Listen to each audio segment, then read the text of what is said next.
We have a Range Rover L322 that we're going to provide an update on. I've been working on changing the oil over the last 6 or so weeks. Was it necessary? Probably not, but I tend to overdo things when I look after my cars.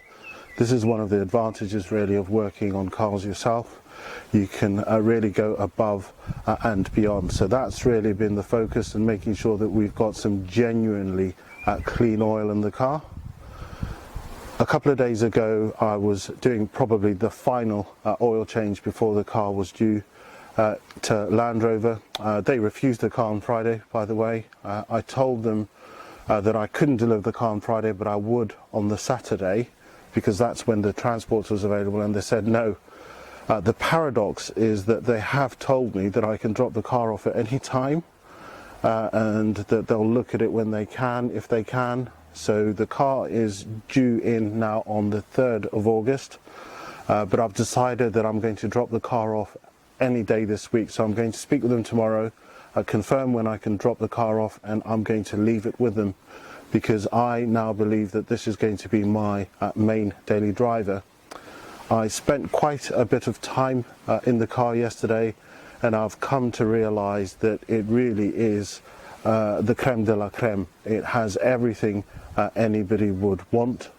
I don't believe it's comparable really to the E91.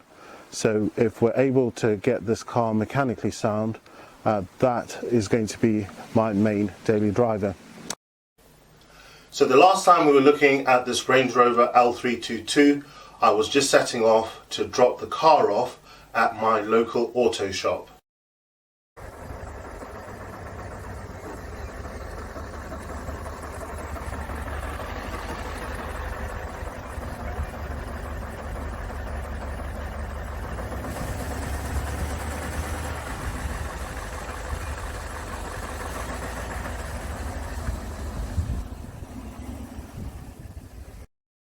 The car is back from the mechanics.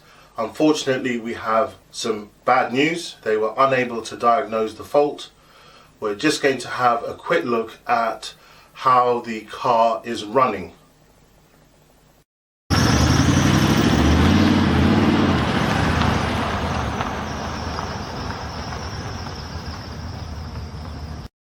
As you can see, the car is smoking, and smoke is billowing from both the exhausts. We need to do a quick oil check. I'm going to show you how to do that on a Range Rover L322 TD-V8 in case you need to do the same yourself. So we're just going to have a quick look at the type of oil that the engine needs, and then we're just going to have a look at the oil level and top the car up if so required. And if you have a quick look at this oil cap, you'll see that it's 5W30.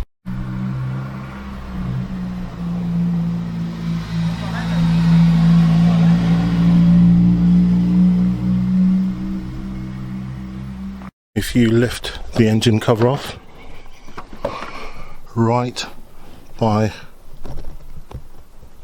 the oil here, there's this pipe here. Let me stand over here because of the sunlight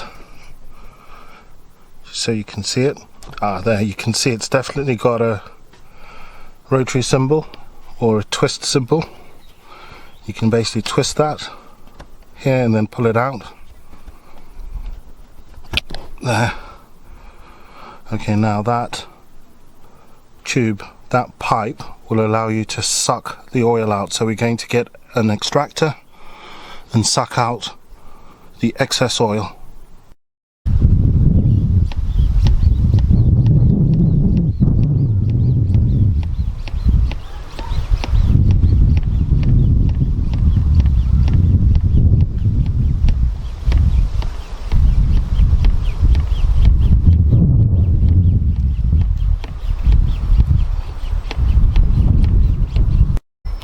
I'd recommend a larger extractor because obviously this is quite labor intensive.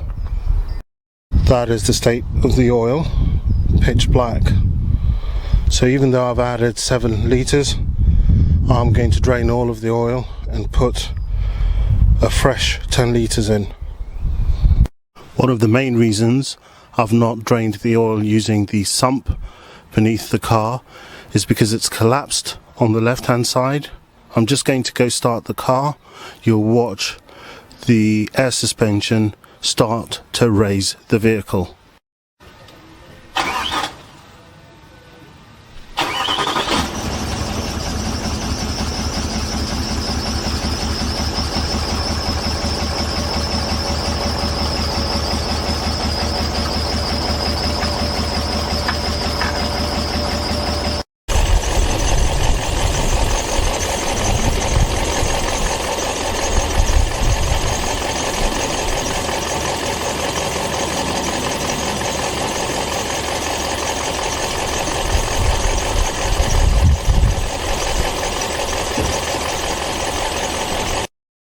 So we're back from Machine Mart. I have just picked up another bit of hardware, and what we have here is a 12 volt oil and diesel pump. So that is what I've just purchased, and we're going to go outside and give this a try. This cost me, how much was this? So it's £44.39. I believe that this presents way better value than one of the plastic sort of 9 litre pumps. On eBay you can get one for 40 to 50 quid. On the high street you're going to be looking to pay 2 or 3 times as much. I've seen some really nice ones, but look, it's all plastic. By the time you get to the 50th use it will be breaking, if not already broken. So hopefully this will give us far much more value. This is 12 volts, which means it's going to be quite slow. You're going to have to be patient. There is a mains electric one, which is 230 volts. That will be far much more powerful. That will be the default option if I decide to keep this car. But I believe that this should keep us trundling along really quite nicely. The pump is pretty straightforward.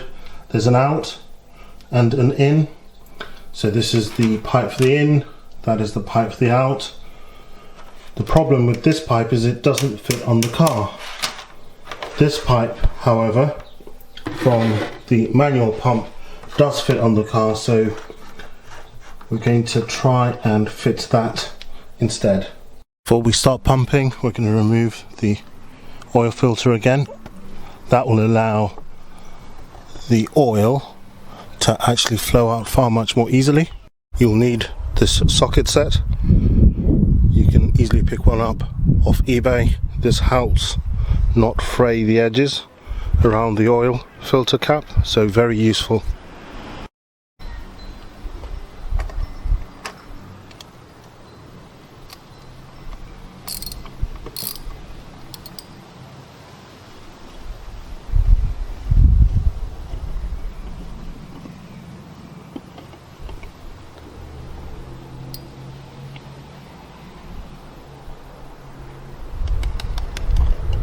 Luckily I have a spare battery that I've fully charged that I'm going to use instead of the battery on the car.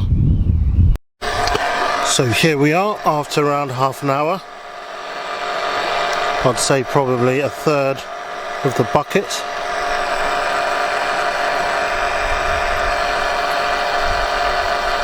After around an hour the bucket is nearly full.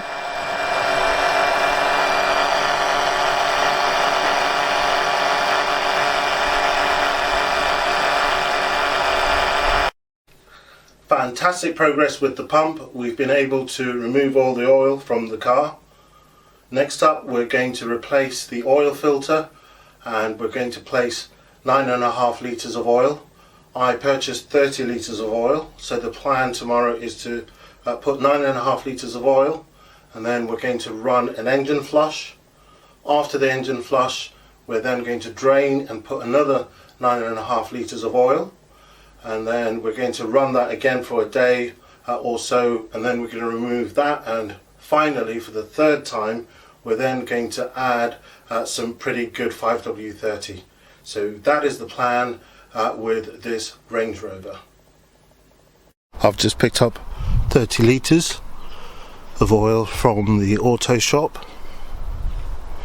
This costs £25 for 5 litres, so 50, and this is top of the range at about £35 for 5 litres. So the plan really is to drain the car and then to put 10 litres. It's actually 9.5 litres. There's a little measuring scale on the side of the bottle, so you just need to pour out 500 mils. So we're going to first drain the car, and then we're going to add 10 litres and then add this engine flush, run the engine for a while, and then leave this to drain overnight. Then the following night we're going to add another 10 litres and again let that drain overnight, and then finally we'll add the good stuff. Also got a couple of filters to swap out as well. Don't forget to replace these O-rings. There's this outer one that goes here.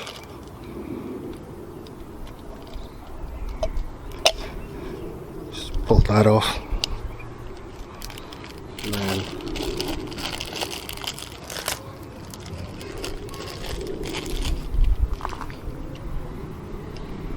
just run that in.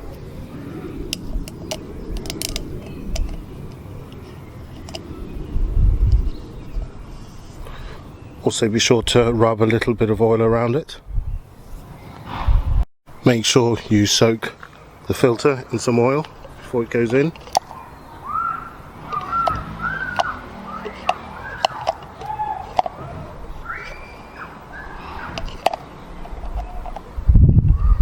We've got half a litre that we can play around with, because we've got 10 litres, the car only needs 9.5. So there we are.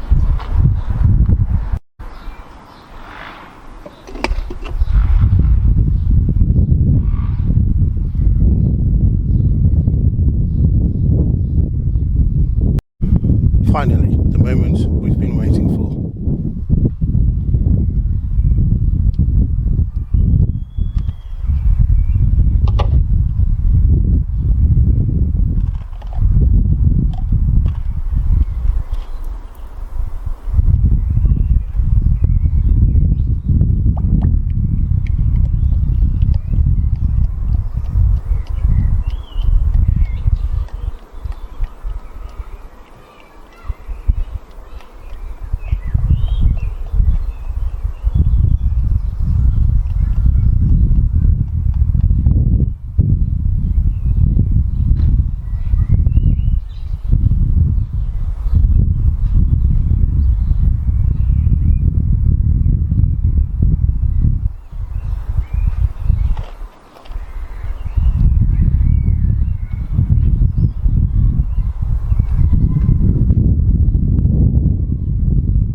The misfire is still present, the car is still wobbling. I suspect, as I've said, that it's going to be one of the fuel injectors.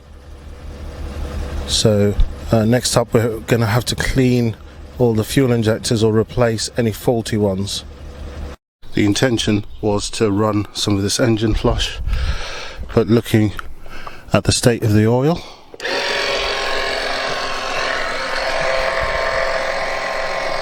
this is pitch black and as bad as the oil we removed previously. So I suspect that we're just going to have to flush out this new 9.5 litres.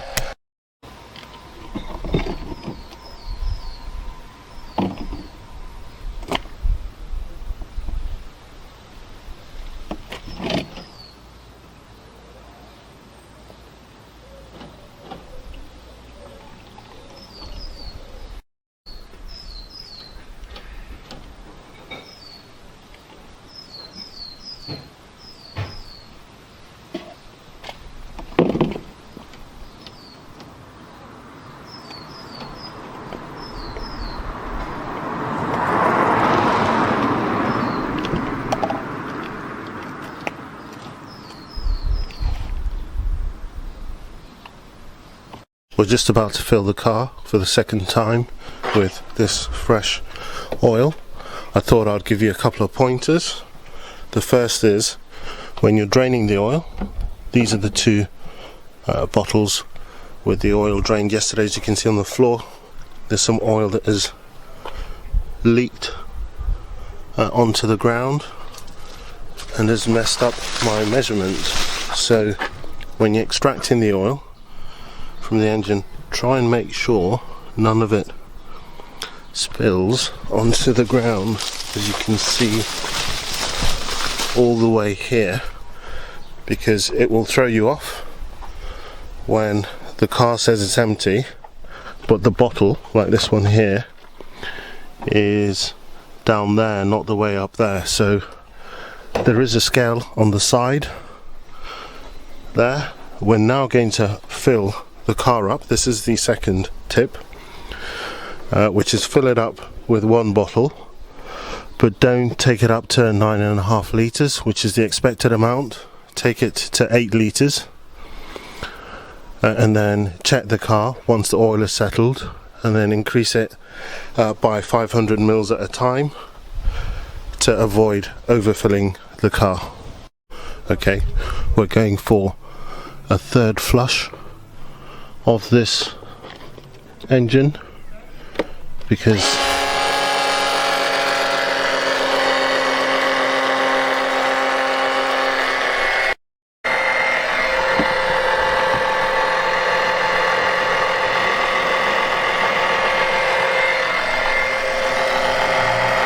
so this is 20 litres drained, again pitch black.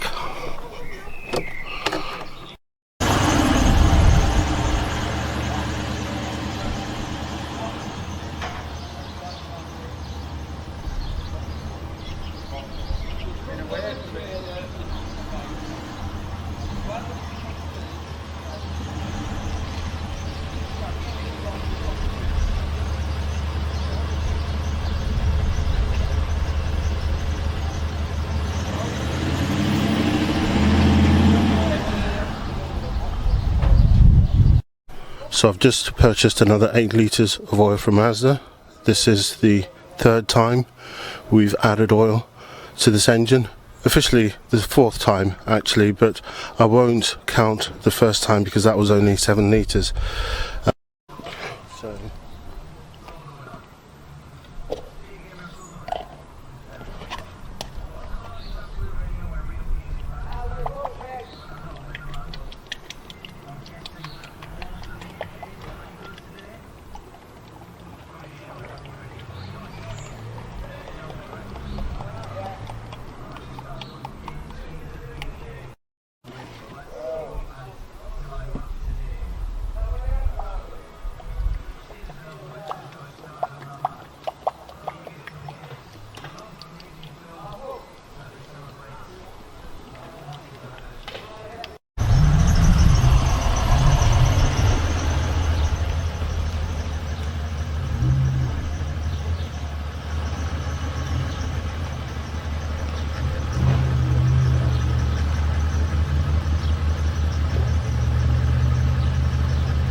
After letting the car settle overnight,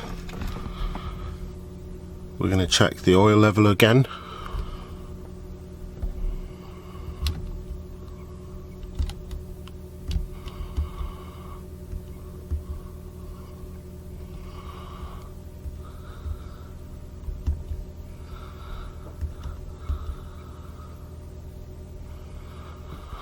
and the oil level is okay. Just done a 400-mile trip with the E91 Touring that I purchased for 1600 quid as a non-runner. Obviously we're working on the L322. I've just gone to pick up another 20 litres of oil, so we're gonna go and replace the oil for the 5th and 6th time. Here we go again. This oil is still incredibly black, so the engine really needed carbon cleaning. It does look a bit more like oil, but yeah, I mean, can you believe that it's already had a good 40 litres prior. Looks like we're done. You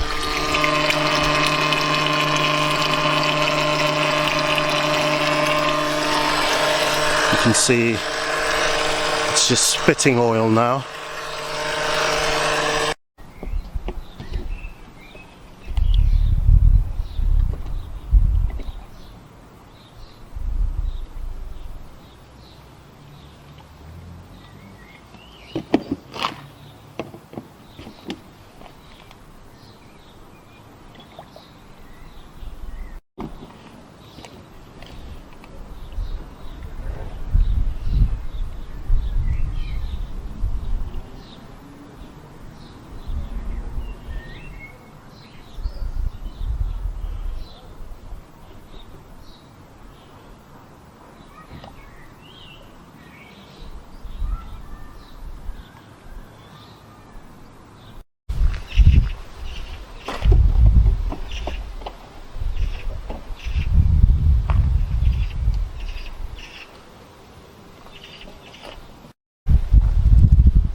After waiting 20 minutes,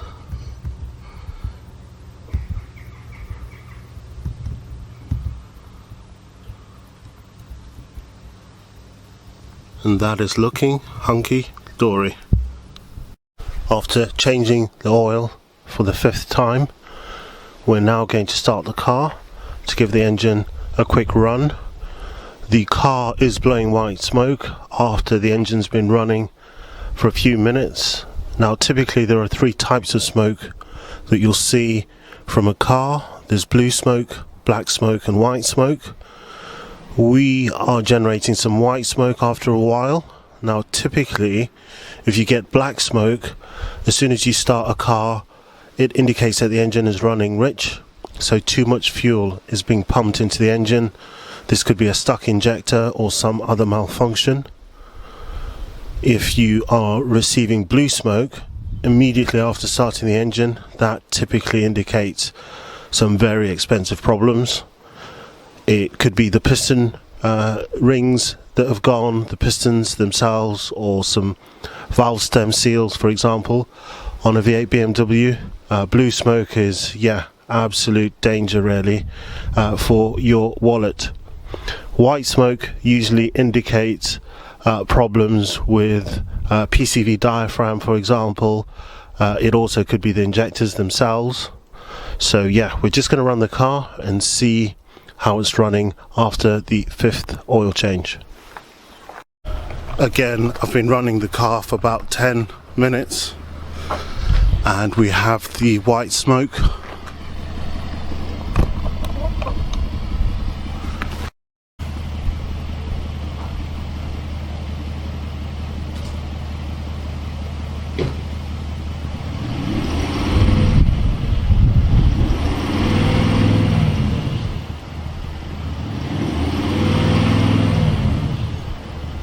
We're now also getting a restricted performance warning message, As you can see, the car's definitely got a wobble. So today is Sunday the 18th of June. The car is booked into Land Rover for Friday the 23rd of June. Over the last few weeks we've been flushing the engine with oil because there's no way I could have taken the car to Land Rover with the oil in the state that it was in. We have another 20 litres to run through, so today I'm probably going to flush it out once or twice. This is the amount of oil that we've run through the car thus far. As you can see, the oil itself was pitch black, full of carbon, and that is the number one way to wear down your engine. So carbon buildup tends to attenuate the surface of the steel. So within the piston, you've got the piston ring. If the oil is full of carbon or graphite or any of the buildup in the oil, it starts to attenuate on the steel. So that ends up wearing thin, and you end up with a piston that can no longer work efficiently because it's worn thin. And each time it goes down, not sufficient power or not as much power tends to be generated. So if you're wanting to keep your engine in a very, very good state, then you need to try and ensure that you've got good clean oil. The L322 is due into Land Rover in a couple of days, so we're just going to flush out the oil once or twice more.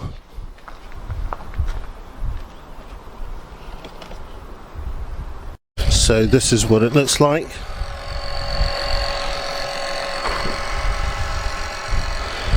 It is starting to resemble oil, but it's still a bit black. There's still some bits in there. It's not completely clear. The oil has been drained. You can see there's no more oil flowing, just little bits. So it has been drained entirely. And what I'll do is just turn the pump off. So this is just to try and dampen the noise. I've got a milk bottle here, and we're gonna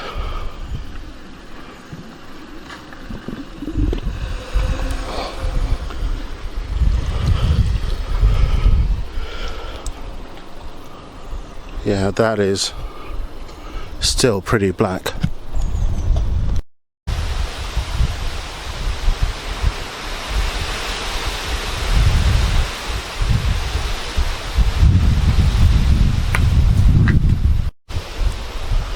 For comparison's sake, this is what the oil looks like freshly poured out of the bottle. The main reason why mechanics seem to be giving this Range Rover a wide berth is this. Now, when I purchased this car, I did notice this handiwork here where you can see somebody's done some soldering. I also noticed that there's some screws that were missing. There's some very specific bolts that go there that obviously indicate a sloppy technician that lost the bolts or couldn't be bothered to replace them. But even more concerning was why this needed to be soldered here, and the fact that they hadn't done a particularly great job. Now, this left hand side is even worse, where they've not used corresponding colours. So any technician looking at this car will give this car a wide berth ready. I mean, just look at the colours there and the taping going into blue, black, red, an absolute mess. So I'm going to have to pay to get this corrected, because this is one of the first places that technicians look at, and as I've said, they give the car a wide berth as soon as they see this because they're expecting undiagnosable problems.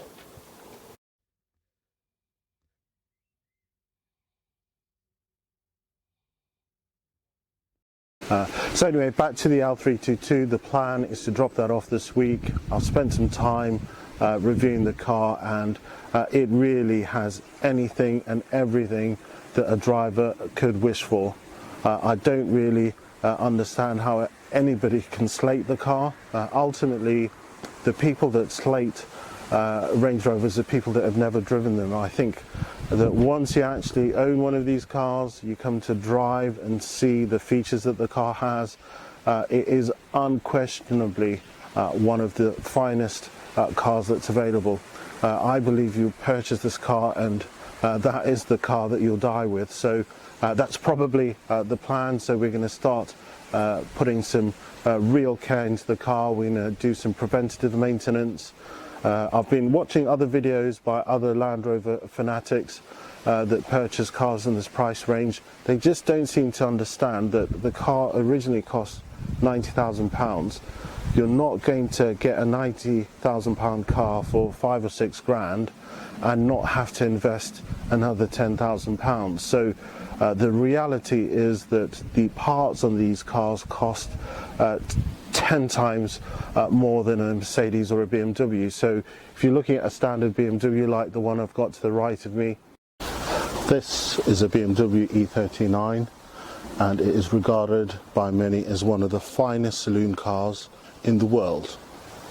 Today we're going to go through all of its quirks and features, and then finally I'm going to give it an Ethan score. The ignition system is, you know, what, 50 quid? The ignition system on my L322 is 350 quid. So just a fuel injector itself will cost you 337. So 350 quid. Multiply that by 8, you're talking nearly £3,000. Add the labour to those costs, you're going to be talking £4,000 to £5,000 just to change the fuel injectors. If you're to do the same job on a BMW, I've done exactly the same job on my petrol BMW E91. That came in probably at about 400 or 500 quid. So orders of magnitude more expensive, but orders of magnitude more luxurious. So for me, this is now the car. It's now my favorite car in the world. So we're going to start putting a lot of effort and hopefully a little bit of cash to try and get this L322 where it needs to be.